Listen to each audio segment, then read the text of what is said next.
allegiance. I pledge allegiance to the flag of the United States of America and to the republic for which it stands, one nation, under God, indivisible, with liberty and justice for all. Thank you. I would take approval of the regular agenda. Bruce, did you have something that you were going to do on the consent agenda? I was just going to request that item F be treated as a separate item. Okay. We'll move that out to miscellaneous, I guess miscellaneous general business. Any other discussions, questions, or otherwise I'd take a motion to approve with that addition. So moved. I'll second. There's been a motion by Rick, seconded by Maggie. Any other discussion? Hearing none, all in favor say aye. Aye. Opposed, motion carries. All right, the next item is city engineer project updates. And then we start with the 2024 street and utility improvement project. Did we approve the consent? Yeah, did we approve the consent agenda? Oh, We approved the original agenda, now I gotta do the sorry consent. about that. Okay, motion to approve the consent agenda. So moved. Is there a second? Second. There's been a motion by Bruce, seconded by Rick. Any other discussion on that? All in favor, say aye. Aye. Opposed, motion carries. Sorry about that.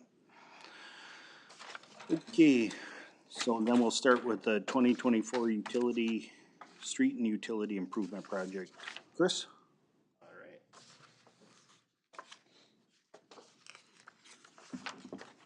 You say you want to start the 2024? Well, or I guess city engineer project updates, Okay. and then it starts, so whatever you want to It do. kind of moves all Yeah, through it there, so, does. okay. I'll be real honest. Okay. I'll just kind of work through the project update real quick here. On the Main Street TH19 project, looks like contractor is willing to accept, the city's willing to accept the landscaping, and the contractor is willing to accept waiver of some costs. So looks like we should be able to move towards closeout of the Main Street project pretty quickly, so that'll be nice. And hopefully by end of summer, we can kind of get that pretty far along. I know there's still a little bit of process with MnDOT to do that, but Columbus Avenue project, the last of the sanitary sewer repairs are complete, and paving should hopefully happen just before the start of the next school year. On the 23 project, all utilities are done. You've probably seen a lot of paving going on, a lot of sidewalk, a lot of concrete over there now. So things are going to slow down a little bit as the utility work is complete. You're probably going to see 1 or 2 crews at a time. But that is still looking towards completion towards the beginning of August. And moving into the 24 project, at the previous meeting, our proposal for engineering services was approved towards creating a feasibility report for the 2024 street and utility project. What I do have with you today is a resolution to officially order preparation of that feasibility report. And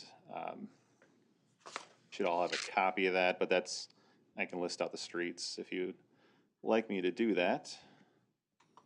I can make the motion and get it over with. That's fine with me too. Go ahead. All right, resolution 23071701, or in preparation of the feasibility report. Okay, there's been a motion. Is there a second?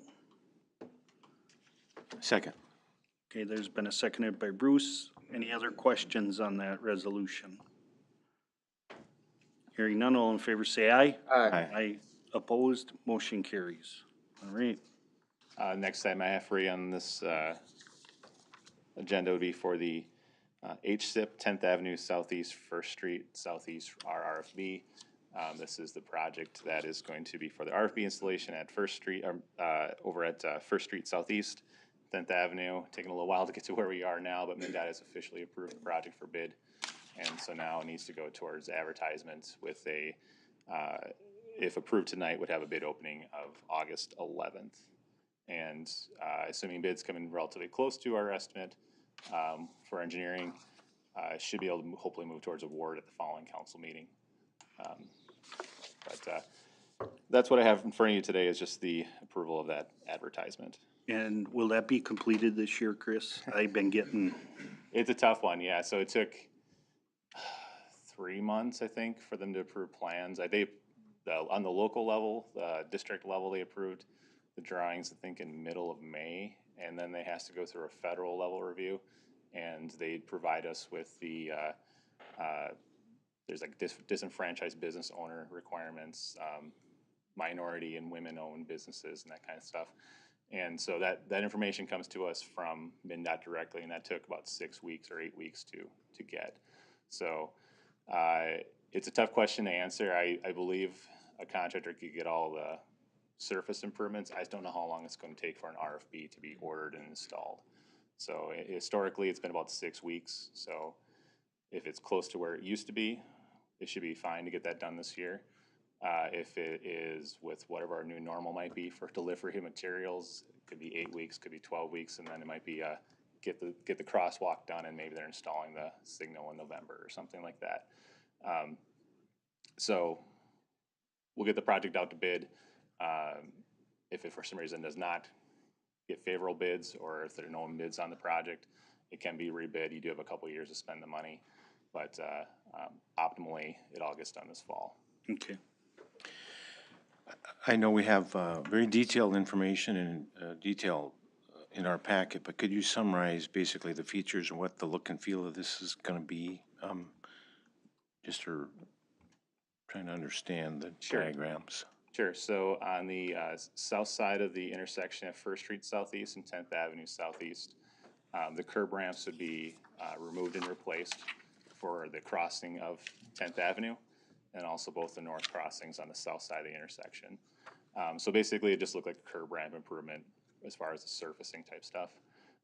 But along with that would be new signage, which would be include the crosswalk signs and then flashing beacons like you see right outside here over on Main Street.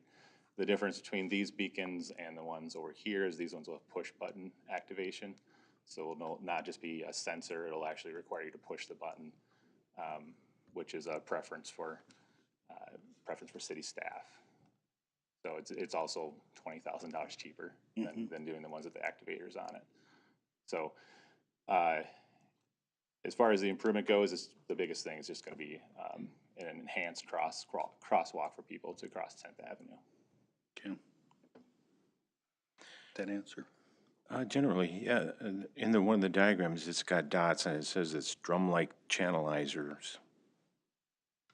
I'm just curious. I'm sorry, you're probably looking at it. So what I did include is a full plan set, and that includes the traffic control devices. So there's a traffic control plan included there, and the drum-like channelizers are just the drums that are going to be used, because they'll have to shift traffic over to one side while they work on the west side. They'll shift all the traffic to the east side of the road. That's just a temporary issue then? A temporary? Maximum of 3 days. Traffic control. Okay. Yeah, so none of that's permanent. That's all just for allowing the construction to occur. It's a lot of sheets for a little bit of work. Yeah, it looks like a very big project for a small idea we had a long time ago. Yeah. The packet that they provided to me was quite a bit of information as well. Thank you. Sure. All right, any other questions? Otherwise, I'd take a motion to give authorization to advertise for bids. So moved. Motion is made by Maggie, I'll second it. Any other discussions? Hearing none, all in favor say aye. Aye. Opposed, motion carries. Thank you. I don't have anything else for you. Okay. So I had a question on the first item that you talked about, the Main Street and Yes. the landscaping. It sounds like we're kind of negotiating a ending. Yes. Did the landscaping not meet standard and therefore we're accepting something less? Yeah, so, Is it just the plants? Just the plants, is that it? Yeah, I kind of go through the process a little bit here. Working through a MnDOT contract, it has requirements for warranties that are outside of what we would normally do. And one of those is an extended warranty. So the plants were completed last year and would have 2 years of warranty. And we can't close out the contract until the warranty period is over. So that was the only work remaining on that project. And if the warranty was not reduced down to just 1 year after planting, then you'd have to keep that whole contract open for 1 more year. And it's just more of a, you have to account for where the money's gonna come from. You're getting the money from some outside source. You'd be making a request for funding later on, and there was just not a lot of value in leaving it open.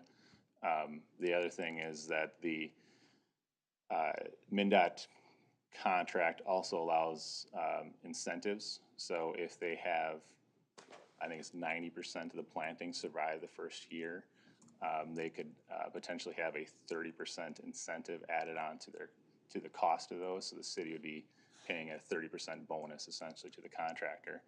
So there's, by leaving it open another year, your cost could potentially increase because you'd have to pay that bonus out to the contractor. You'd also have to leave kind of thing open, and the general contractor does not want to leave it open. They want it closed. So it's kind of a mutual benefit to close out the contract and then acknowledge that you aren't going to pay them that incentive. So it just allows everybody to kind of be done with it essentially. The risk of the plants not surviving in the next year is not worth keeping it open. Yeah, after the first year, city staff did review the plantings. I think they did exceed 90% of plants that survived through the first winter. So assuming they make it for the first year, they should make it the second year. Thank you. Sure. And there was some replanted, wasn't there? Yeah, there is. Also? Yeah, I did a walkthrough with the landscaper. So I did a walkthrough with the landscaper, and yeah, they replaced all the plants that did die. Like Chris says, it is a win-win for the city also. We're saving money by voiding 1 year of the warranty, and they're also saving money by not replacing plants, if any die next year. But I will say every single year you're gonna have plants that die on Main Street. That's normal, especially with the environment that they're in. So don't be shocked if you see that some that are dead. The good thing is those are perennials that you can split. So you're gonna have some that die, but we're just gonna be splitting plants to replace them. So it's really shouldn't be too much out of our pocket to buy new plants. We'll always be splitting plants to replace them. Okay. All right. Any other questions? Thank you. Thanks. All right, the next item on the agenda is the public is invited to be heard on matters not on the agenda. Speakers are limited to 5 minutes. You'll need to come up to the podium here, state your name and your address, and tell us what you would like to talk to us about. And you have 5 minutes, so the public's invited to come up to be heard. Does anybody want to come up and talk?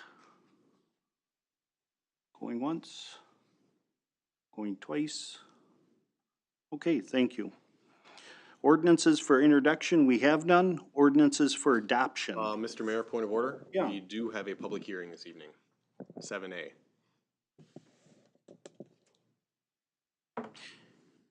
Thank you. I went over it, sorry. Okay, so we have a public hearing, 6 PM, authorizing a study for imposing a moratorium on the operations of the cannabis business. So with that, I'll open the public hearing. Yes, just real quickly, so we've kind of been talking about this for a couple months now. This, as of starting August 1st, the state is legalizing the use of recreational cannabis. At this point, there's a lot of unknowns. One of the knowns we do have is that while the recreational use, it will start August 1st, they will not start retail sales August 1st. That being said, they are allowing communities to put a moratorium in place until January 1st of 2025 to kind of study, to really study how it could affect their communities, what sort of zoning regulations they may want to put into place regarding the retail sales.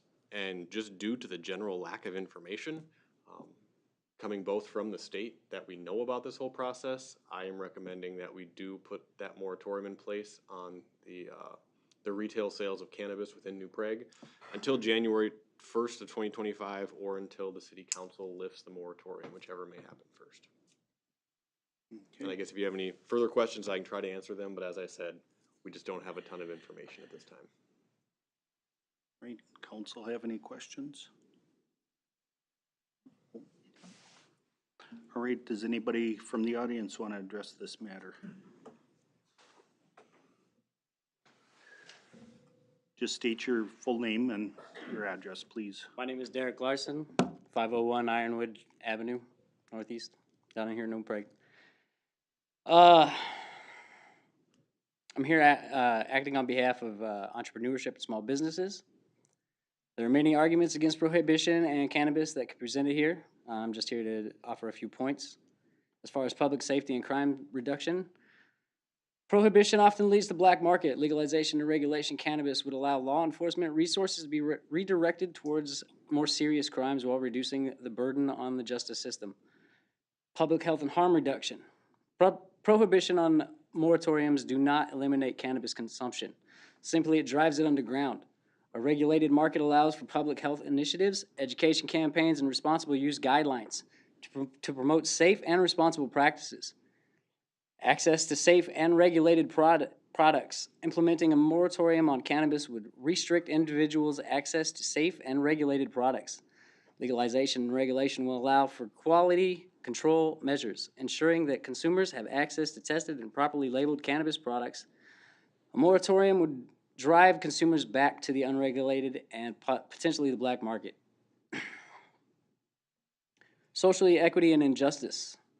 Prohibition disproportionately affects marginalized communities, leading to criminalization and incarceration of individuals. Legalization allows implementation of policies that address historical injustice, create opportunities for restorative justice. By implementing a regulated market, the city can take proactive measures to address social equity concerns.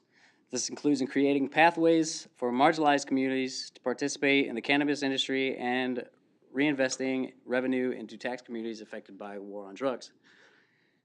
Community engagement and social support. Small business are often deeply connected to their communities. Opposing a moratorium allows small business to actively engage with the community, address concerns, and contribute responsibility to initiatives. Becoming advocates for education, harm reduction, and responsible practices, helping shape positive industry cultures. And I mean, as far as this goes, you guys can learn from other jurisdictions. Many jurisdictions have already implemented cannabis regulation, providing valuable insights, effective frameworks, and potential pitfalls. By imposing a moratorium, city will miss out on the opportunity to learn from these experiences and tailor regulations based on best practices. I got stuff on economics, the economic benefits. It creates jobs, cultivation, processing, distribution, and retail. Additionally, tax revenues generated can be used to fund public services and social programs. Economic opportunities. The cannabis industry has the potential to generate significant economic opportunities, including certain job creation, tax revenue, business growth. By encouraging a moratorium, the city would be limiting these economic benefits, preventing local business from thriving in the emerging cannabis markets. Local economic growth. Small businesses are vital contributors to local economies, and the cannabis industry can provide a significant boost. Legalization allows small business owners to tap into a growing market, creating jobs and stimulating economic growth within the community. By opposing a moratorium, the city can encourage local entrepreneurship and keep revenue circulating within the local economy. Entrepreneurial opportunities. Legalizing and regulating cannabis opens up a new industry that can provide entrepreneurial opportunities for small businesses.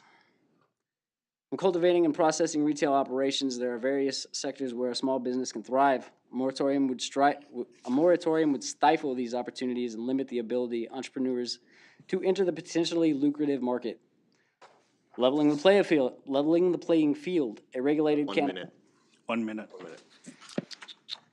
I'll just go to this.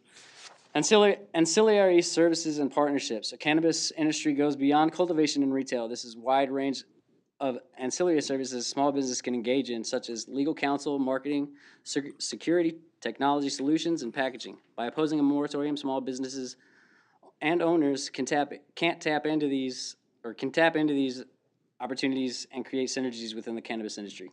Okay, thank you very much. Anybody else want to speak on this item? Do you mind if I respond to any of that, Mr. Mayor? You can if you want. I just want to reiterate that we would not be placing a moratorium on use of cannabis within the community. The state has not allowing that. The state is only allowing us to place a temporary moratorium on the retail sales within the community until January 1st of 2025. This very much coincides with their own estimates that they will not be able to even be up and running to be able to license a facility until Q1 of 2025. So as we've stated in previous meetings, I'm not even sure why we would have a moratorium to put it in place, but it is a tool that the state has given us, so there must be something that they're envisioning communities needing a moratorium for. Josh, did you talk with the attorney? We have. I've talked not only with Scott Riggs, but we've sat through their Kennedy and Graven kind of gave a general overview and presentation here about a couple weeks ago. They're the ones that put this moratorium resolution in place, and their general guidance was we recommend putting this into place because we just don't have any answers for anything right now.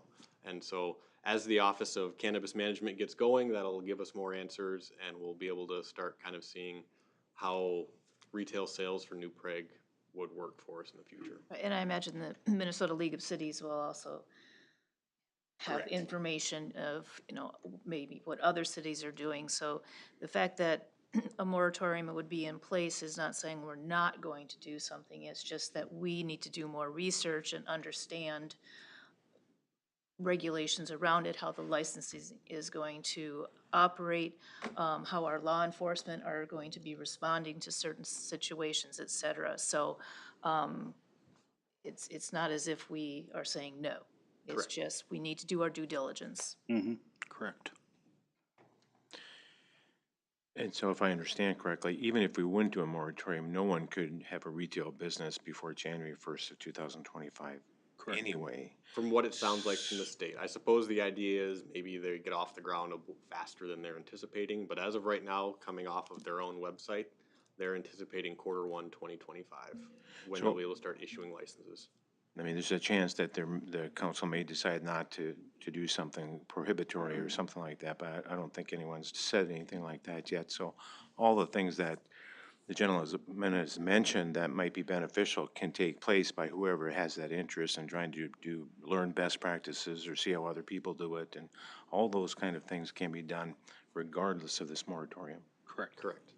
And I wanted to clarify, it does not include the low-potency hemp edibles, which we currently do license and do allow in retail locations. So that is not affected by the moratorium. And it's even possible that we may cancel the moratorium much before that Correct. and still not be able to allow retail sales until January 1st, 2025. Correct. So I'm hoping that we would certainly have that be well before January 1st of 2025. Yeah, it would be nice to have the distillery all set up and ready to go. Do you want action on it? So what do you need action on? I see we have an ordinance. Yep, so this is ordinance 338. Okay. Which would authorize a Study study by and it. staff Okay. and impose a moratorium on retail sales within the city limits. All right, We need to come out of the public. yes, we do. Yes, we would. So I would take a motion to come out of the public hearing. So move. Second. Motion made by Rick, seconded by Sean. All in favor, say aye. Aye. Aye. Opposed, motion carries. Now I would take a motion for the first reading authorizing a study and imposing a moratorium on the operations of cannabis business. So point of order, Mr. Mayor. Yes. Being that this is for an interim ordinance, there's only a single reading. Oh. So this would be for for adoption of the ordinance, not first reading of the ordinance. Okay, then I would take a motion for the adoption of ordinance number 338. So moved? Second. There's been a motion and seconded. All in favor, or any other discussion? All in favor, say aye. Aye. Aye. Opposed? I'm not opposed. I meant to say I am for. How you doing Opposed? tonight, Dwayne? Hearing none, motion carries. All right. Okay, now we're up to item 10, resolutions. The first resolution is declaring the official intent of the city of New Prague to reimburse certain expenditures from the proceeds of tax exempt bonds and other obligations and establishing procedures for additional declarations of official intent. Okay, Mayor and Council, I'll take this, Dwayne. Okay, On behalf of the New Prague Utilities Commission, I have this resolution for you. If you recall, back in May, we had a water main that failed prematurely along 10th Avenue. And due to its premature failure of that water main, the New Prague Utilities Commission has recommended or has approved replacement of approximately 1,550 feet of 10-inch water main, valves, service laterals running along the east side of 10th Avenue Northeast. If you recall, we've done a few of these resolutions in the past, and just what it really, essentially what they are is so that gives us the ability that should the Utilities Commission want to include this into the bonding along with the CIP projects in 2024, we would be allowed to do so, even though we will, we plan to accomplish the work yet this summer and get that section replaced. Okay. So for your consideration would be the resolution 2307-1702. I would ask that you approve this resolution, giving us the ability to include it with bonding in the 2024 CIP project, if necessary. Any questions of the council? How old was it, Bruce? That main was put in the early 1980s. Yeah, so it's over 40. Yeah, but it really should go another 30 years. But it's a bad section of water main, and we've elected to replace it. So if you're not gonna bond for it till 2024, how is this coming out of? This is just Reserves. replacing your reserve. It's coming out of our reserves account.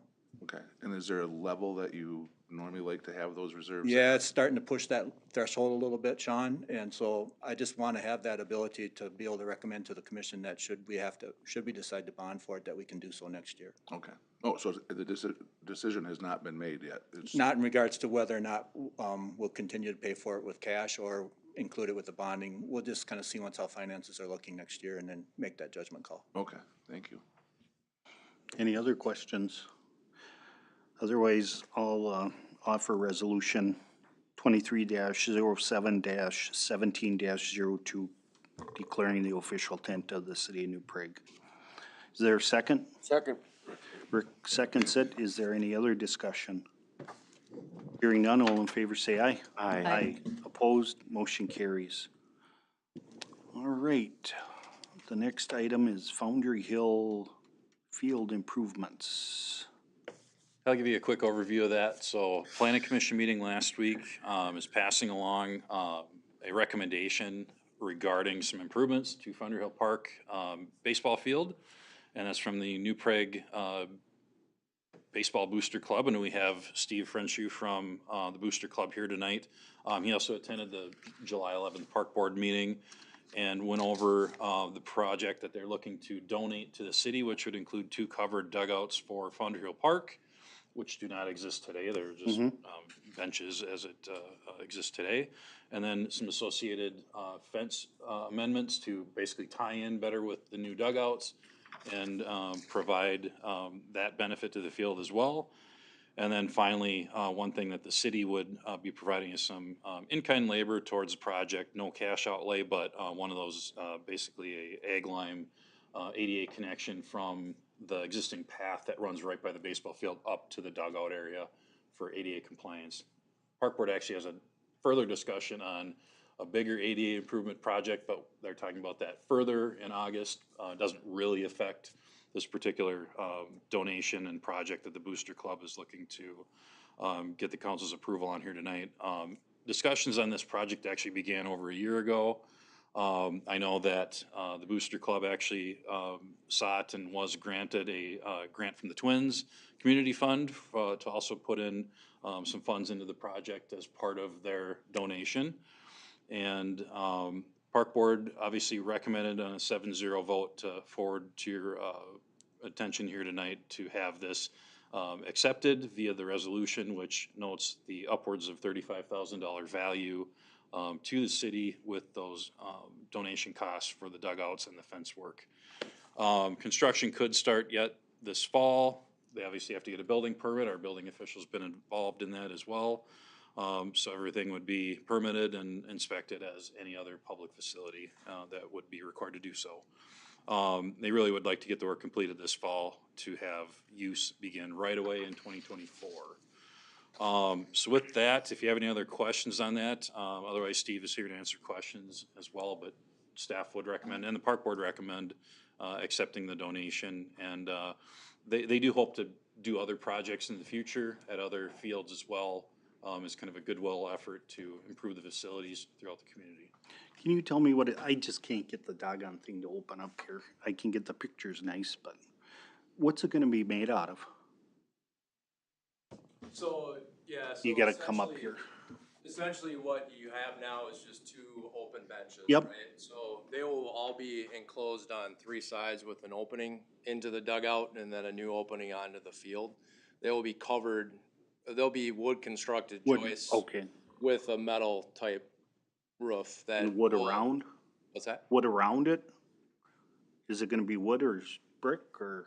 Well, it will be steel poles, right, that are Okay. holding up the roof. Okay. And then it will be wrapped in steel. It will Okay. have steel fascia, a steel roof. It will be slanted from front to back. So it will be higher in the front. So we, with the city, will be taking out the existing fence line that's there. It's not tied into the backstop now, which we want it tied into the backstop to stop any balls that are coming home and get rid of that entrance. And then the entrance will be on the same side. So I don't know if there was a picture we had at the park board meeting. I'm sorry if it wasn't pulled No, up, but, it's, I just can't. essentially, we're looking to improve those fields and more fields, hopefully down the road. Obviously, it takes, as you can see, a lot of money to put together. The donation is not from the New Prague Youth Baseball Association, so make sure that. Booster Club, yeah, we have it The Booster correct in the Club. memo. Yeah. Booster Club is correct. It will be coming from the Booster Club. Yeah, we originally got a $7,000 grant from Minnesota Community Fund, the Twins Community Fund, as part of their Field for Youth projects. We applied for 15. I think we would have had enough, but they had came back to us 2 weeks ago saying that some of the Twins players had thrown some more money into that program. And so they came back to us with the full 15 now. Good. So, the one thing I think I didn't mention too in the park board meeting too, which might be prevalent now, would be, because this isn't the only project we really wanna do with the city or school fields or whatever, is to acknowledge the people that have actually helped, whether it's the city and a sign, the Twins Community Fund in this case. I don't know, I was not around long enough. I've been coaching for a long time, but not probably back in the early 2000s when I think they gave you a grant for that field. They did, yep. Because there is a plaque up there, and I don't know if the city did the plaque or if that came from them. They haven't said From anything. them, yeah. Okay, they didn't say anything to us. But we've done some other smaller projects at high school fields. We want to make sure that anybody who helps obviously contribute to that, whether it's kind labor or money-wise or whatever, that they're appreciated for what's there.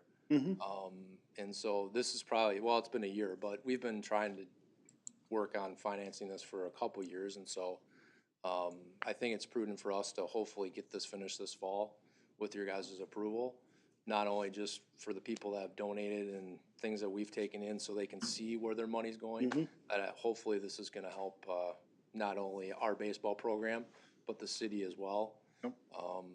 And I also mentioned too, it's gonna be a lot easier to host tournaments, which brings more business into your community when our fields are much more better. So it helps from a baseball perspective, keeps the rain off, keeps the sun out of the kids. So it will be cemented in. It's a big project. To have, but we want to continue that on as we go forward with the hope with coordination with you and the park board. So, Good. Thank you. any other questions? I think it's a great project, and thanks for your work involved in it. I'm just curious, who's gonna actually do the work, a contractor or the Booster Club, or who's actually doing the construction? So we have a general contractor that will be pulling the permit and he'll be overseeing it. He's kind of doing it for us as a favor. He's part of the baseball association. That individual is Pat Fregis. Okay. But I was helping him get the bids, so we've got fence bids, the cement bids. The only thing really that we're waiting on to see is on the roof part of it. Now, I've got the material costs from Mock Laurenberg, but we have a lot of contractors that are a part of the association as well, so it might be something where it's put together, but we were required by Matt and Ken to do an engineer's report, so it will all be done to the way it's supposed to be done. I see when it's that. constructed, so we don't wanna, and we didn't cut corners either, I don't think I mentioned this, but the steel and everything else, it's higher gauge. I mean, we don't want it to fall apart in 5 years. Well, you don't want to have a ball hit it and have a big ding in it. Yeah, Right. that too. We tell the kids not to hit No, baseballs. I know that, but still. Trust me, we do that, but yeah, so we want to make sure it's done right. Thanks. Thank you very much. Thanks, Steve. So I would take a motion to approve that resolution. Moved.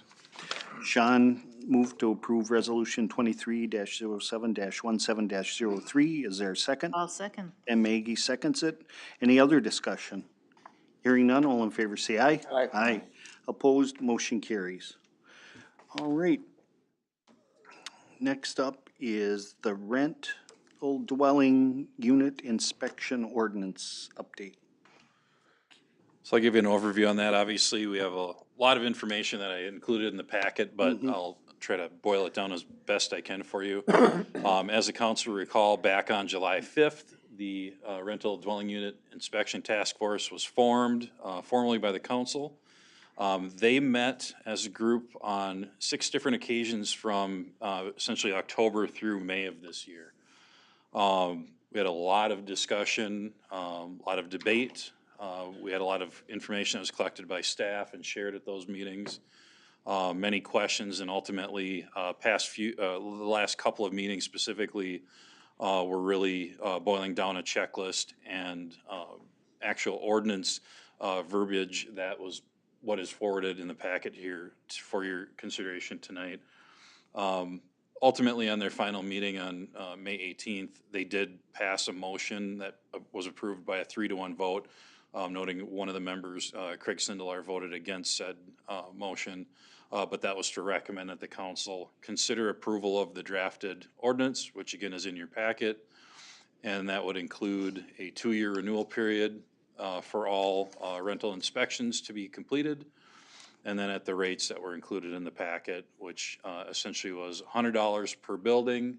So if you had a single-family home, it would be $100 per 2-year period versus that same single-family home today would just pay a $28 registration fee. So there is an increase. Kind of the argument that is made right now is that people really aren't getting much for their $28 right now. We're registering them, and we have a database of where rentals are and who the landlord might be, but we don't do any inspections at this point. This provides the life safety inspections. If you look on the checklist, there's anything from checking for smoke and CO detectors to making sure windows operate, to making sure that toilets flush, and a number of other just general maintenance and nuisance items. But really the basis is the life safety of those tenants. One of the big discussion points that came up during our meetings, particularly on the front end, was in regards to a state statute that can compel the city to do inspections without a rental inspection ordinance. And that specifically is a statute, and I'll just read off the number here for you 1 second. Specifically, the statute is 504B 185.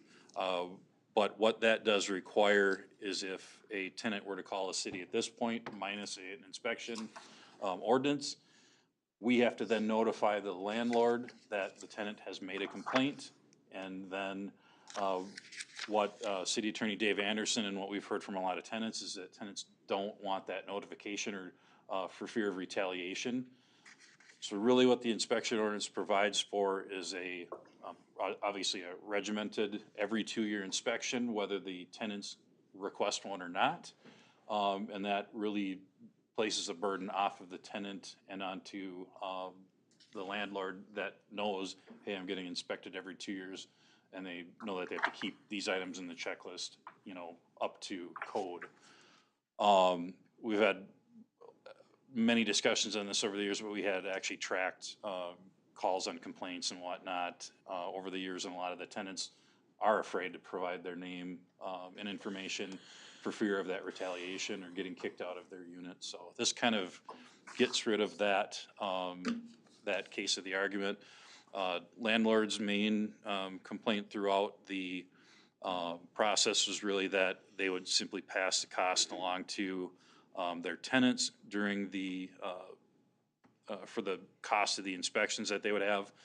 Can argue that there would be an additional cost over the rental and or a rental registration program that we have today. But again, it's over a 2-year period, so it's not substantial, in my opinion, and provides obviously a safety net for those tenants, particularly on units that may have issues right now. And again, not having done inspections, we don't know how many will have non-compliance issues on that first inspection, but this would be the opportunity to get those taken care of. One thing, City Attorney Dave Anderson noted at the final meeting with the recommendation was that should the council agree to move forward with looking at adopting the ordinance, you'll note that I'm not recommending an introduction of the ordinance tonight, just giving you background on the committee's work. But his recommendation is that due to a recent Supreme Court case, not related to rental ordinance, but just in general, that anything to do with land use and under the planning statute should go through the planning commission for a hearing before coming back to the council for introduction and adoption. So if the council is compelled to move forward with the ordinance and considering it, we would recommend to have the planning commission hold a hearing on August 23rd and obviously take public input there. You could continue to take public input at a council level as well. After that hearing, it's just kind of another level that we normally wouldn't go through. But he's believing that we would need to do that to err on the side of caution with that court case. Councilmember Seiler was on the committee. I believe we have Kay Wilcox from the committee here as well. And then from a staff level, myself, Scott Sass is building official, Tim Applin is chief. We're all involved at the meetings, and I think we had good discussion. I know there was a lot of compromise from both sides. All the crime-free housing provisions were removed. Those were very upfront noted as problematic from Dave Anderson, who also worked on the ordinance in Faribault, which our draft was largely based off of. I think it certainly is minimal in terms of the life safety items it looks at, but I think they are critical, and I think they do provide some peace of mind to those to tenants and for the landlords. Again, it shouldn't be anything that they shouldn't already be doing, but I'm sure there will be items, and when we do inspections, if this moves forward, that you know, there may be things that tenants and landlords weren't even aware of that were unsafe. So I think it's good from that standpoint. Again, we're not trying to break any landlord's bank account or the tenants for that matter, but feel this would be the minimum life safety items to be reviewed and look at. And if you looked at the research table in the packet, I mean, most cities around here provide some kind of an inspection program, or one of few that doesn't, particularly in this area. The two closest cities that don't would be Lonsdale and Elko New Market. Both have discussed that at different times, but even Montgomery, Jordan, Belle Plaine, Shakopee recently adopted theirs. So not unusual, and again, just looking at the minimum life safety items. Well, I want to thank you, Ken, because you did a lot of patience you showed a lot of patience during a lot of this. The only thing I'd like to see taken into consideration is the 3 years that they'd like and the amount of money. How were the fees landed? These were landed on basically trying to look at how long would it take to do an inspection of a building. Doesn't as much go into how many units are in the building, because you have to do an outside inspection, kind of run around the building. You're looking at the property, the envelope of the building, are windows broken, are they operable? So we wanted to cover our staff time, and the thought was that it would be roughly 20 to 30 minutes per inspection. And then, you know, depending on if you had like obviously a larger building. And I should note that this ordinance would not include like a Phillips Square or a Mill Pond, because those are already covered by HUD and or Scott County CDA or USDA inspections. So this is just for basically our smaller rental units. So, you know, generally speaking, we have anything from 8 plexes on down that would cover this. So we figure there's about 150 buildings out there, but we're just trying to cover time, Maggie. And we just tried to back out of okay, if we did 150 buildings with, you know, an average maybe 2-3 units in each one, how long would that take to cover staff time, wages and benefits, and worked backwards? That's really where we came up, and then obviously compared with other cities and what their fees are, and they all kind of, everybody comes to that same general conclusion, just from that ballpark of comparable cities as well. Okay, and so that's $100 per building Correct. plus $25 for each additional unit. So it would be, let's say, an 8-unit So you have your building. base 100 plus 25 times 8, so another $200 on top of that. For a 2-year period. So now getting back to what you just said, like Phillips Square and that, but what about the ones on top of buildings on Main Street then? Those would be included in the inspection program. They would be, Would be included. okay. Yep, just anything that already has inspection program from a state or federal level, we are not, this is not applicable to. Is that described in the ordinance? It is described in the That ordinance. exemption? Yep. I just don't see it there. Yep, It was in there, I read it.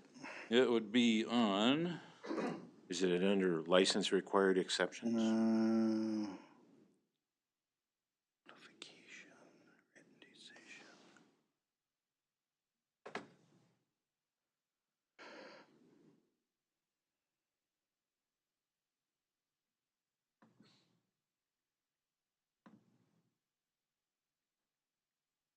this chapter does not apply, it's under 15401 B. It says it does not include, Can you? What page is What that, page Ken? is Yeah. that? sorry, page, in the whole packet, it's page 90.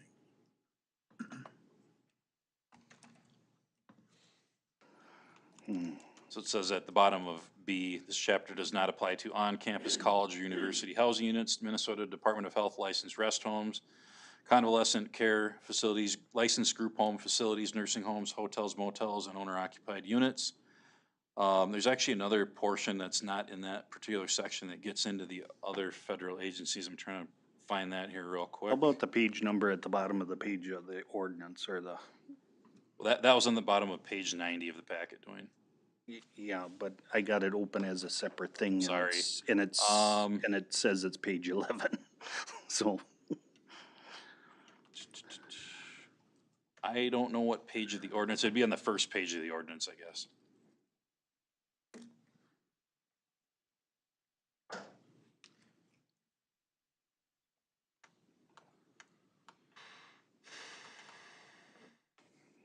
No. So it'd be under scope. That's under scope, correct? So it's the first page and Correct. under item B. Yep, 15401B.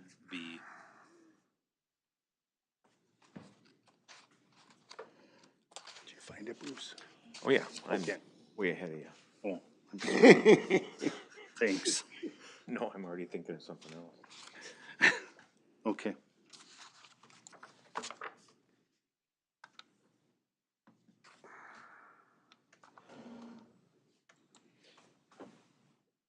I'm not sure if you're in the middle or can No, I go ahead. throw something? So there wasn't, there was consensus, but not everyone agreed. Correct. The individuals that were opposed to even having an ordinance, what were the arguments that were made? I think the main argument was that they believe that Minnesota Statute 504 covered inspections already in their mind, which we have talked about this from day one, and we've gone over why we should have a local ordinance, and they feel that without the ordinance, we still can be compelled to do an inspection, which is true. But again, we have to notify the tenant or the landlord that a tenant made the complaint, and that's why we're there. That's what's outlined under that 504 statute. And as Mr. Anderson noted, and we've observed throughout not having a local inspection ordinance, that the minute you have to report to them that, hey, we have to tell your landlord that you're requesting an inspection, here's why.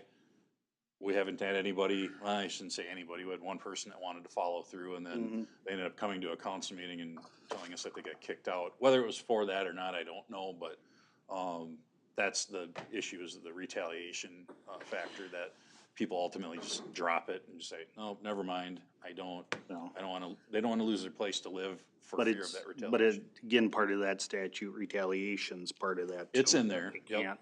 but And there's don't you ultimately, have to notify them in this ordinance too?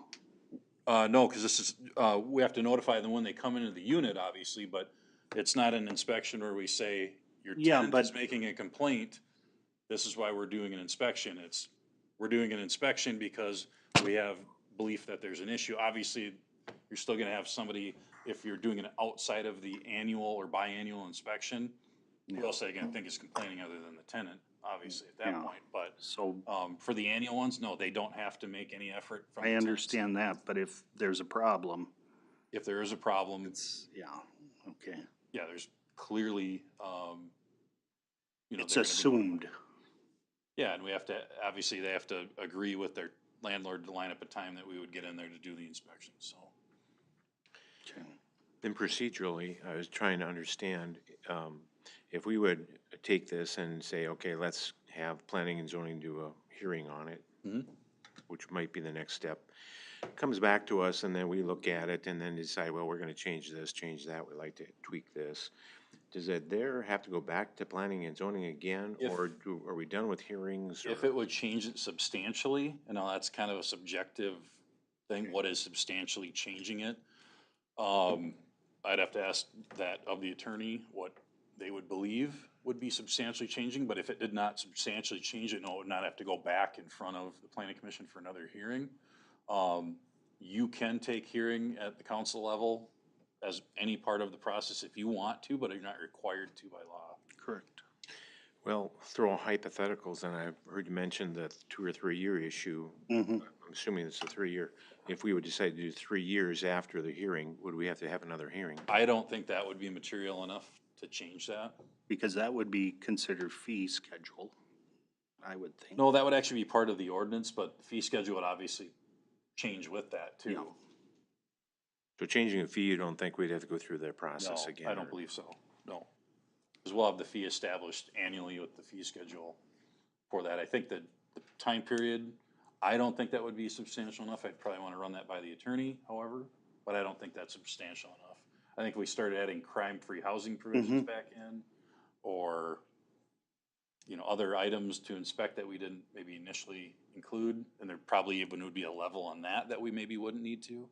But, yeah, there's a line there, and I don't know if there's a hard line where you would have to bring it back. And I heard a comment here about the fees, and based on the 8-unit rental building, so it would be, if my math is correct, and believe me, check on it, it would be $300 for that 2-year period. And so that equates, again, if my math is correct, $1.56 a month per unit. Yep. So, because I have received some feedback that someone on the committee felt that the fees were too much and that it was a burden for the tenant. So I just wanted to point out $1.56 a month per unit to ensure that you are living in safe conditions. I think on smaller buildings, we had looked, it was anywhere from $3 to $5 per month more. You know, if you had like a duplex or something. Right, yeah, that $100 would, yeah. Correct. Okay. I have a quick question. Top of page 112, it's from the Thursday, February 2nd minutes. I just want to make sure that that the landlords were given all the information. It says Mr. Sindelar and Mr.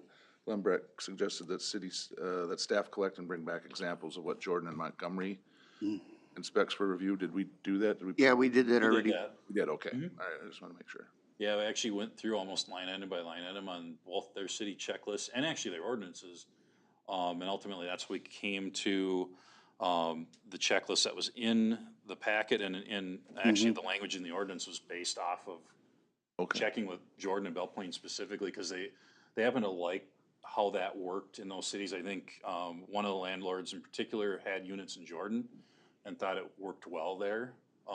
Didn't necessarily agree with having the ordinance, but thought, hey, if we're gonna do it, this would be a way that they know what to expect, and it was easy to read. Okay. So a lot of the language came right out of there. I got a question. If they, let's say they fail the inspection, you tell them what they did wrong and then you gotta come back. Yep. Is there going to be another fee piled on top of that? You know, we had checked with the city attorney on that. By and large, we can for the initial compliance checks, but as far as doing a reinspection fee for, let's say, 3 months into a rental inspection, Dave Anderson's opinion on that was we cannot charge a rental inspection fee for that because that could be used as retaliation to say their tenants put in the lease, like, Yep. if you call for a follow-up inspection, we're gonna charge you the full amount for that. That might suppress complaints mid-inspection period, so we're not looking at doing that. The idea really is to obviously gain compliance and, you know, subject something happening to the unit that you wouldn't have too many of those. So So then we'd explain, almost kind of eat those mid-year inspections because we wouldn't expect many of them. And by and large, talking to the other cities, they don't have many of them outside of the main inspections. You might have it if a property's changing hands. We do have in here that we would do a new inspection if there's a new owner, that type of thing. But outside of that, very little of that would occur. okay, so then explain the $50 reinspection fee during renewal process. That for would be if we were corrections. doing the initial inspection, for example, and we went out, found some non-compliance issues, scheduled the first reinspection and went back out and they didn't correct them during the initial inspection period or the annual inspection period. So it'd be a second fail. It'd be a second fail. Okay, That was the idea behind that. I don't know that we have to do that. That was just a discussion point. If we were getting called back and it just, hey, you didn't actually take care of anything, we wasted our time coming out. yeah, no, That was kind I of the idea behind that, but hear you. I don't know that we would need that. Okay, And that's a fee schedule discussion more than anything. How is that enforced again? So the second fail doesn't, or second, third fail? That's something that would be on the fee schedule. But the enforcement to assure that it gets done? Oh, so they the wouldn't first- obviously get their license until they pass Okay. it. So this is set up that they would get a provisional license once they've made their application. If there's any immediate life safety things, that could be an automatic to shut down occupancy if not corrected within, basically, I don't know, it'd depend on the situation. If you had a vent pipe on a water heater broken, that might be an immediate get out until it's fixed. You know, I'm trying to think of some of the other things that got brought up. Maybe you had a railing on a stairway that was falling off. You know, important, but not get out of the house immediately kind of a thing. so what it's saying is if we find something wrong, we'll go out there and reinspect it Yep, for nothing. yep. But if it hasn't been corrected, We then, go out for that item that was supposed to be corrected and they did not when they said they were going to. then we'll tell them it needs to be corrected again, now you're paying $50. And that's no different than building code inspections. We have that, like, hey, come back out, we fixed it, and it wasn't fixed, we charge reinspection fees at that point. It's no different than that. Yeah. Or we're essentially wasting our time to go out and not Well, get, they shouldn't be calling you. Why would that's they? the argument. They shouldn't be calling at all. Yeah, okay, till they got it fixed, But okay, we do run into that. no, Not often, but okay. This draft ordinance, we had looked at one, I think before COVID. Is this substantially different than the original one we looked at, or? it's substantially different in, I understand that crime is gone. crime-free housing's Yeah. taken out. The only thing I would say that's even remotely significant would be the items for inspection were clarified and simplified. So they correlate directly with that checklist that's in here. So what you see on the checklist is directly out of the ordinance. I wouldn't say it's really different, it's just clarifying what we'll be looking at, because the landlords are really concerned about one inspector going out one time and not being consistent if a different inspector went out at a different time. And that could be. So we an wanted issue. it very clear, and we wholeheartedly agreed with the landlords that, yeah, we wanna make sure that if we'll just take our inspectors we have now. If Scott goes out and Brian goes out, they're gonna be checking the same exact things, and it's not gonna be different just because one inspector went out versus another one. So I believe we have achieved that with the checklist and the language in there. But we did do a lot of tweaking on the ordinance so that they both read equally clearly.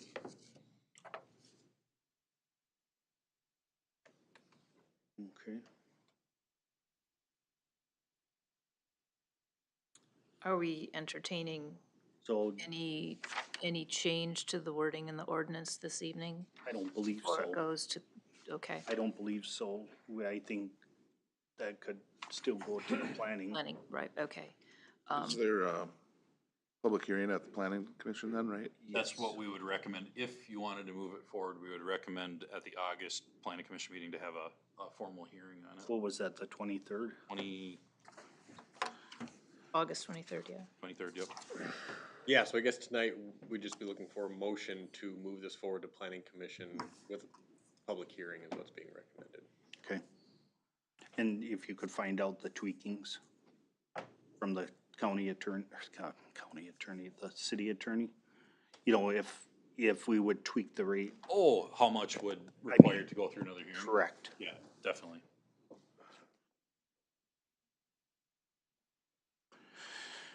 Well, I support taking it to the next level, but I would certainly reserve the option to suggest changes Certainly. and would think that I would support changes, some changes. Mm-hmm. So with that, do I have a motion to approve, to move it on to the planning commission? Yes, so moved. Okay, Rick, is there a second? I'll second. And Bruce seconds it. Any other discussion? Hearing none, all in favor say aye. Aye. Aye. Opposed, motion carries. Thank you. All right, the next item on the agenda is schedule a city administrator annual review. So, Yes. when would that be? That is up to you guys. I guess I'm recommending that maybe we just do it before the next council meeting on August 7th. 5:30 or 5:15, or we could do it after the meeting if you'd prefer to do it then as well. Is that, Just so that we don't have to come in for another meeting. is that closed? I don't know, I can't remember. It's gotta be Yes, closed yes, first, yes. yeah. Yeah, so the review is closed, and then coming out of it, whether it's the next meeting or that meeting, So we what's just have your, to basically give a summary of what we talked about. what's your anniversary date? The 30th of August. 30th of August? Do you think you'll be here by then? Well, I mean- it's up to you guys. I- What date did you want to do this again? Next I meeting? believe you do have to Meaning- give me at least 60 days according to Okay. my contract, so I should be here on Okay, August 30th. okay, just check. I'd prefer to do it after, actually. as Yeah, opposed- and then That'd be that's fine. fine, whatever It's works. fine. After the meeting? Okay. All right. We don't need a motion for that, do we? Nope. And then, still under, general business, then we have item F, the amendment 1 for the public tree inventory agreement with Bolton and Mink. Bruce wanted this pulled. Yes, thank you for, Yep. thanks members for entertaining that change. I just had some questions or context really on it, and really in relation to the whole ash borer plan that we have. And just trying to get my stuff out in front of me.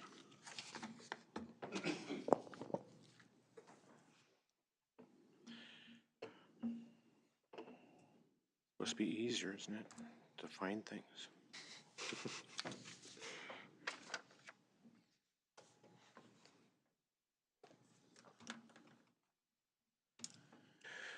Well, a couple things that kind of just, kind of struck me as reading the golf course thing, and they're mentioning 250 trees that they've, I understand that have been, as a result of this inventory, been found to have ash borer. And so a couple things I'm wondering, so far to date, has Bolton, you received their results? We had a initial draft. They had actually inadvertently left out some information on Phillips Park in that initial survey from phase 1. So while they were working on that, we found it from the DNR that we had remaining money that we could put towards this through the grant to get the right-of-way trees done. So they have not finished phase one technically yet at this point. They were hoping that if phase two was approved, they would finish up phase one with Phillips Park work and then go into the right-of-way and public facilities, you know, City Hall and Public Works Shop and all that, into the inventory. But, yeah, we have not actually, seen anything other than a draft report, of the initial park survey at this point. So, are they providing that information in the form of the software? I thought there was software where we're having Yeah, so- itemized pinpointing location of the trees. Yep. And you're so- talking about a printed. So they have a printed report that's kind of a Okay. high level that we have to have a product that we provide through the grant to the DNR. Okay. But what we have for data is actually just like we do for our utility and public works, you know, water, sewer, storm sewer. In the GIS, we'll just call it online portal that Bolton and Mink created is all this tree data. Actually, I think they loaded it in there, what they did have done. Into that database, so we can pull up where a tree is located, what type of tree, the condition, just like we can with any water line, sewer line, or any of that other information. Same application on the online portal. So that's what, all it will be in when it's completed, all that will be in there. With a number and just what I'm hearing around town is the magnitude has gotten much greater, much faster, even, and probably was already prevalent well before we knew it, year before It was, last. So, it's, most cities are in the same situation we are, where we're, it's coming out like a geyser almost now, where we're having too many situations. But, so that gets me back to our original plan and really where are we at with some of this as far as education and community outreach. When we talk about that, we're gonna maintain a list of resources for homeowners. Yep, so We're we gonna have, publicize it on our social media and things and that. we have a landing page that we have on our website for Emerald Ash Borer. We have just kind of canned information right now from the Department of Ag and DNR. We will continue to add information from our Emerald Ash Borer mitigation plan, which the council adopted earlier this year, along with, it was a release that with this information kind of on that page as well. So is on our Facebook? I don't remember seeing it We've there. posted updates occasionally on Facebook about different aspects of this being done, but we don't have, I guess, haven't had any big push to get anything out to this point, because we didn't have much to share. We're kind of waiting on this report that we could put that out and say, hey, this is actually I quite guess- prevalent. Yeah, I and- guess the one I guess I'm wondering about how we're tackling, or what we've talked about, how we're tackling the part in the plan that talks about direct communication will be made to city residents on the situation. Oh, we've had articles in the city newsletter thus far. When we talk about direct communication, are we referring to newsletters or actually going to the homeowners with that information that they have? Trees that are ash trees and then may have been infected. So we haven't determined to go that route yet. We have actually had contact with landowners that have ash borers that, you know, whether they've called in and we've actually, will refer them to Department of Ag or DNR to look at them, but we've happened to notice other ones that were nearby and let them know that, you know, you're probably gonna have to remove that sooner than later. So we really don't have, when we talk about that in our plan, we were never envisioning of actually having people go out to homeowners and No. tell them that they have that. So direct communication meant It really meant, third-party communication well, through the media. newsletters, that's really what we intended there. And I would also say, I mean, I received a call today that I met with a resident that thought potential his trees had ash borer. I met with a resident on Friday, so it happens more than that face-to-face. So your third party is not exactly, I mean, we are meeting with them directly, giving them our opinion, and then we also move them to Department of Ag. No, I totally appreciate that we're doing that. I'm glad we're doing that. But when I read this, I envisioned that we're trying to do some more proactive activities, not having the residents come to us, that we had some kind of resource possibly through USDA or something, either through public meetings or a public outreach of some sort that we try to get out to residents. Because like we've talked about before, a lot of residents don't even know they have an ash tree.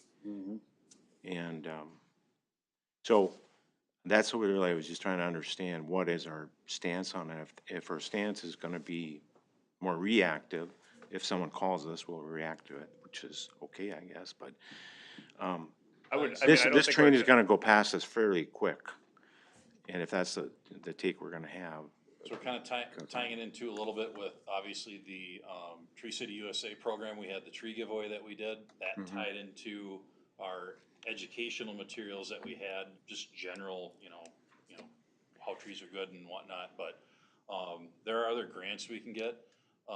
We would not qualify, I should say qualify, we probably wouldn't rank well until we had this inventory done. So I fully expect we'll go back out for other grants that could certainly include, I don't know if it would be, public open houses or whatever.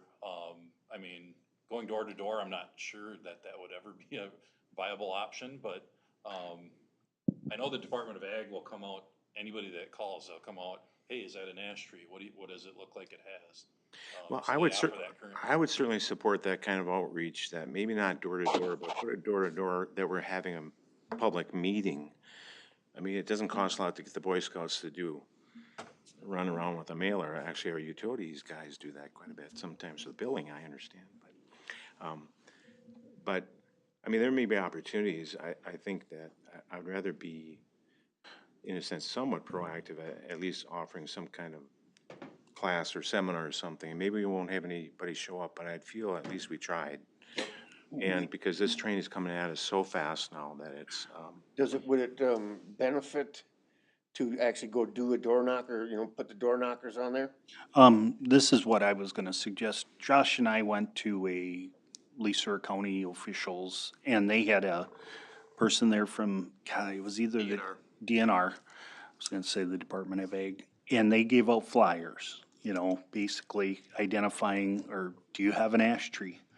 Do you know what the ash borer is? I think we could probably somehow put something together and then get the Boy Scouts to run it door to door and just hang it with the meeting, and maybe, not promising this but maybe we could get that speaker that talked to us to do a public meeting someplace, and, I think they would, I think a lot of those you know, agencies will do that. For and then, if we could, I probably take a couple, 3 months, but to get it all together, but I think that, and then, do you have an ash tree? Well, I don't know. Well, come to the meeting, type thing. You could do one of those brochures. Could you just You know, add that and in then- with the bill on the utility? Well, We have done that. I mean, they have I been kn- in the newsletters. I would say we have been much more active than I think people say we have been. We've been knowing about this for 10 years. Almost every employee has gone to classes about this. We started a tree farm 10 years ago that we've been planting trees throughout all of our parks with the park board. We put over $5,000 away every year to move trees around, buying trees from local tree spaders. We have moved a whole bunch of trees around Memorial Park that we know is covered with ash trees. You can see all the little ones. The Public Works hates it because now we have to remove trees with trees underneath it, but we were very pre-active. We were not, they told us from day one, once you get it in your town, it's gonna blow up. So what it's doing right now is not a shocker to any of us that went to school for it. Once you have one tree, don't be shocked if you have 300 trees that already have it. It's just the one tree finally showed it, and now they're all gonna start showing it. So, and I agree that we've been proactive on the public lands, but how do we educate the private I think- individuals? it is very tough with the staffing to go Yep. door to door to educate each person. That's why we have chosen the Facebook route. We put in our monthly billing many times. So, I know. yeah, I would love to say, hey, we'll have the Public Works go out for the next, honestly, it would be like 3 months going door to door, No, educating people, and I just don't think that's feasible. And I'm not But I talking do about agree that. with, maybe handing door hangers out, stuff Yeah, like with that. the Boy Scouts Yep. and having a public meeting with Yep. and then doing something like that, and then, hey, that was because as much as, I read that newsletter every month. I'm very, but not a lot of people do. They throw it away, and then you say it was in the newsletter and, well, do you read it? No, well, So Bruce was just mentioning the utility commission is gonna do a door-to-door hanger for Public Power Week, and we could probably put a flyer in there. Oh. When's I'd like that? to try to get some information about if we could have a public Public meeting, speaker, yeah. but When are you gonna do that? Into September. Oh, because that's in October, right? For Public Power Week, we're gonna do a distribution of light bulbs and stuff like that, so if you wanted to include something in that door hanger bag, we could do that. I That got it. wouldn't hurt, Maybe man. we- Just do it over the winter, you know what I mean? Yeah. Maybe we could get some brochures from the DNR Yeah, that's what I was and put it thinking. in that bag. Yep, that's exactly what I was thinking. Well, I would certainly support finding some money in our budget somewhere to try to put together at least some kind of a program of some sort that we can actually advertise, put in the newspaper and social media, door hangers, all that type of thing, to give our best effort at least to try to educate the residents if possible, or at least have it out there. So at least we can feel we made the effort, because it is gonna come at us quick. And And then hopefully they'll nip the criticism too, you know, because people are all of a sudden gonna see trees coming down in the parks. Why are you cutting that nice tree down? we're already getting that. Yeah, I suppose, yeah, and it's because of that. I guess the other issue that when I look at our plan and it talks about that we're gonna be taking down trees, and it's important to take down the trees to mitigate the spread of it. But I read that and I really wonder if that's even realistic. Because the golf, as I read the minutes, I don't know that we're, on the golf board, we're even thinking about taking down 250 trees. Yeah, I think that's So where if we the, don't even do I it, think that's where the tree inventory was important, because we did not know what we had out there for right, ash trees. So I haven't gotten a chance to like boil down where are those ash trees on that inventory? Because we can pare that down to that level, but well, if we're not even gonna get them off the golf course, how are we gonna expect residents to take down their infested trees? That is what our plan is basically saying. Well, I think they will be taken off the golf course. We're not leaving them. No, I'm not saying that, I'm sorry, I'm not saying they're not, but I thought I read in the minutes, they said that'll take 10 years or something, and maybe that was just a quip, but, I don't think we will take trees down on the golf course. So the Public Works does every winter, they spend about 3 weeks out there. Prior to this, for the last 15 years, we've been, trimming trees or removing dead trees, and I think we'll continue doing that, and even maybe in a larger scale. I haven't talked to Jeff on how he wants to handle it, or Kurt, if they're gonna take down every ash tree tomorrow, being sarcastic, but right away this winter, or are they gonna wait until they start dying off? Yeah, I would they're- assume they're gonna wait until they start dying off, not just take them all down one winter. right, I think their minutes reflected 250 plus trees have been infected by, feels it could take 5 years to remove that amount of trees. So that's just a comment in their minutes. Maybe they plan on taking them all down, or I don't know. I would but say I'm we'll just be kinda- taking all of them down that are dead. We will not be cutting. What I'm getting at is it'll probably take 5 years to take them down, because not all of them are gonna die overnight. Right, So I would agree with you. but our plan says we're gonna have them infested ones taken down to mitigate the spread. Oh, I got what you're saying. Well, if I'm we're gonna sorry. leave them up there I understand because what you're they're saying not now. dead yet, we're not mitigating anything. Yep, I got what you're So, saying. if we're not gonna mitigate our own public infested trees, then our plan is basically it's just gonna let it go, which maybe we have to do that, but I just bring it up to stir the pot and get everybody anxious. Yeah. Well, no, and then like you treated yours, I mean, we could at least get them that, so they got the knowledge that you can treat them if you find it's infected. But that treatment is for the life of the tree, Only one time? right? Yep, Or is it? No, it's the life of the tree. it's the life of That's the what I tree. thought, yeah. Okay, Well, I appreciate if staff can look at that. I support the motion to, that's presented, but I just thought it'd be a good time to ask the questions. get everybody riled up. Yeah, you with did. everything, so. So maybe another thing, Ken, you had mentioned that we have a website or a landing page. And maybe it's possible to get that DNR brochure on that landing page so that people can maybe take a look and see what the ash tree looks like, what the leaf pattern looks like, and. yeah, I maybe believe we take do have that determination. on there. Okay. It's been a little while since I looked at the page, but. Okay. Where, Yeah, we have brochures downstairs too. Good. People can access that. that's a landing page on our city website? Mm-hmm. I don't know, just type in Emerald Ash. I think there's Emerald Ash, you just get onto the website and there's a thing that says Emerald Ash Borer. There used to be a link right on the main page. Yes, there was. Isn't it there anymore? I didn't see it this afternoon, but I can't see. Well, it might not I be. think it may have been pushed down the list. Is it just under news and announcements? Yeah, it was under news and Yeah, announcements. maybe we need to, Look at getting that moved up. Yep.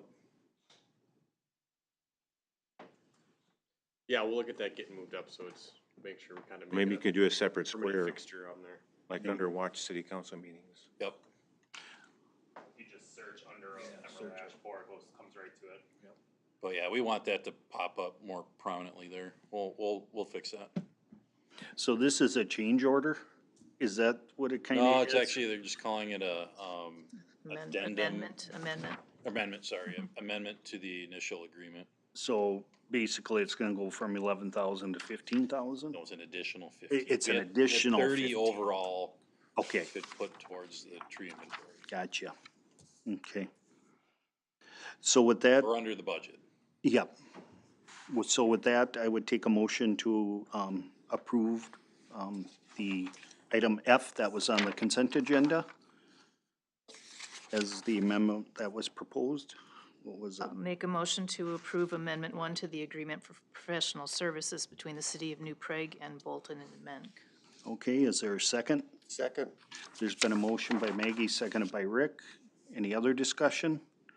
Hearing none, all in favor say aye. Aye. Aye. Opposed, motion carries. All right, now we're to miscellaneous, all that good stuff. So with that, I'll start going around the horn. Maggie? I do not have anything. Thank you. John? No, nothing. I do not have anything. No, Rick? Nothing. Josh? Yes, a couple things. As you all, I heard comments being made. Tonight was a soft release of our paperless software.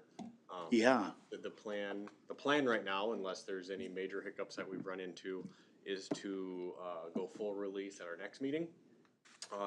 Just want to publicly thank first Barb Ulschmidt for all the work she did while she was with us, and then Jess Schoenwald for kind of picking up the baton and getting that across, as well as Robin for just kind of overseeing all of it and making sure that the pieces were moving forward on that. You're still gonna have the agendas sitting out here though, right? Yes, we can still have the agendas provided. The other thing, I'd like to just let you all know that I will be actually sending a press release to Patrick and the newspaper right after this regarding 208 Central Avenue North. After an almost 2-week delay since staff reached out to the state, the city did receive notification from the Minnesota Department of Health that asbestos is still present at 208 Central Avenue North and that the city will be responsible for full remediation of the site. The city will be moving swiftly to work with both the Department of Health and a state-certified asbestos contractor to ensure the site is remediated to the standards of the Minnesota Department of Health. I know Matt has already started reaching out and we've started getting quotes as to what that would cost us. Yeah, is that gonna be ours or is that gonna be Deutsch? At this point, the Department of Health has told us it's our responsibility to get it, finish getting it cleaned. to what magnitude is it at the site? At this point, our quote is, Matt, correct me if I'm wrong, less than $1,000 to finish cleaning up the site. So they must not have found no. really much of any. Yeah, How did he even consider it dirty still? What did he do? I know an inspector was out there and basically did a visual inspection of the site and saw some visible samples, I guess is what we were informed of. Okay. All right. Go I ahead. have one, but I'm already out of turn. Oh, are you I done? don't hold myself to Yes, that. I'm done if you guys have any other questions. What's that? I'm done. Okay, go ahead, Bruce. I'm apologize, Ken, for butting in front of you, but I just thought of this as we had this discussion with the baseball. And really when we have a outside contractor that's really being hired by the baseball, and this is not an issue for this project, it's a small project, but just in general, how does that work? Because if the project's not completed correctly or it's not done right, we have no leverage or authority as a city if the contractor's working with a third-party Well, we have the association? building permit, cause they're gonna apply for the building permit like anybody else would. Okay, So obviously have that carrot to kind of dangle in front of them. They have typically 180 days, that cannot sit void, unfinished. I think probably the bigger question you would bring up is that, yeah, if they just sat there and just walked from it, what do we do at that point? And yeah, I mean, that's a real, well, I guess this goes, as I think of future projects that might come to us in the near term, is really what I'm thinking about, and do we really allow the city so regardless of. city take on the project and actually hire the contractor? Then we have full control over the quality and the outcome of the project. Yeah, I think, I'm not too worried about that in this case. I think for bigger ones, yeah, we would probably take the donation and then, I guess I wouldn't say we would act as a general, but maybe be our contract. Well, we gotta I get what talk you're to the saying. contractor. I mean, that was part of the agreement when that product came up in front of us and we asked about the asbestos. Or we're not talking about We're that. talking about the baseball. Oh. No, but I'm just thinking, the library is an example I always go to because I've been involved in that, and we raised money and then actually gave all the money to the city hired the contractor. The baseball was different, though, I think. Baseball, I kind of think the baseball association and the Memorial Park, they did a lot of the work.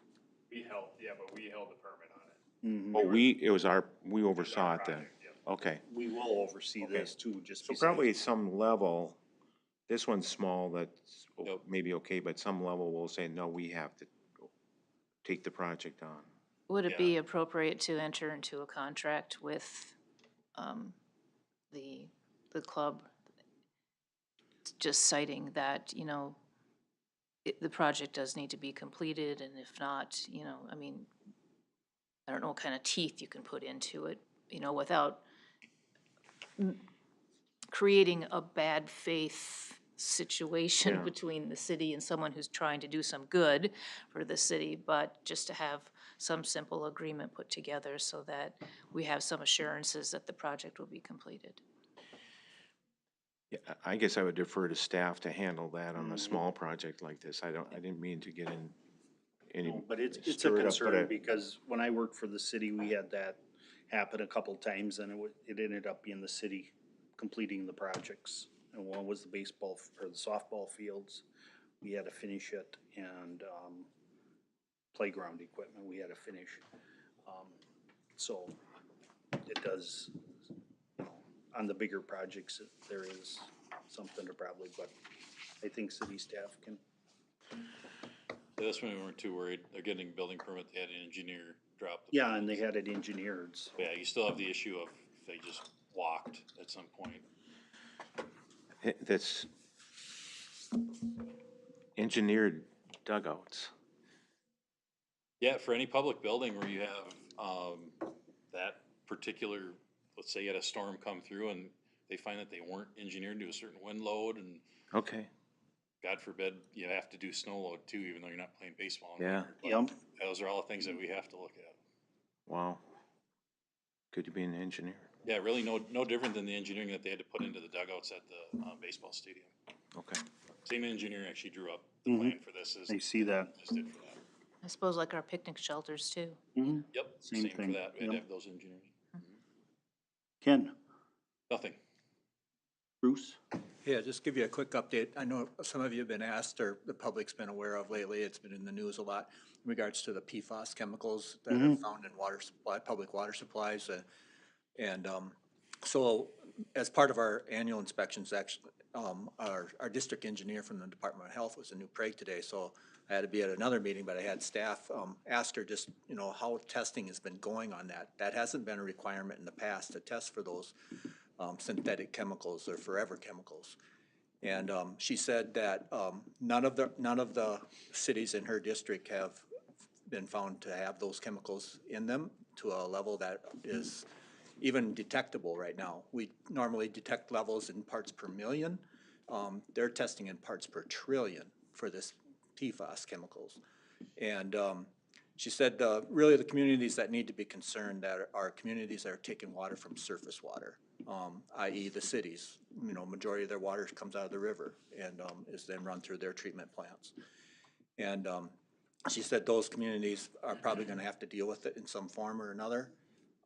And then also she said actually some of the communities way up north in northern Minnesota have been, starting to notice it at levels starting to raise, and, they're gonna probably have to deal with it also.